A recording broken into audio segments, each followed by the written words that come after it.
అర్ధరాత్రికి ముందు అభిషేకం జరుగుతుంది ఏకాంబరేశ్వరుడికి. ఆ అభిషేకం చూసి తీరాలంటారు. అది తదియ నాడు జరుగుతుంది, శుద్ధ తదియ.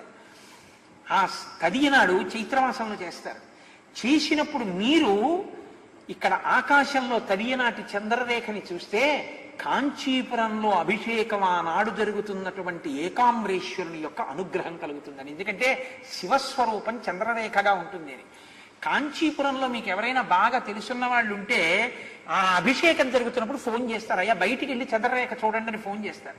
నాకు ఈ సంవత్సరం అలా ఫోన్లు వచ్చాయి, అయ్యా అభిషేకం పూర్తవుతోంది, మీరు బయటికి వెళ్ళి చంద్రరేఖను ఒకసారి దర్శనం చేయండి.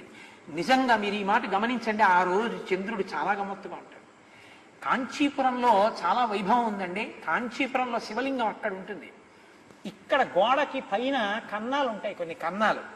ప్రతిరోజు సూర్యకిరణాలు పడతాయి. పడినటువంటి సూర్యకిరణాలు ఒక గడప వరకే వెళ్ళి వెనక్కి వెళ్ళిపోతాయి.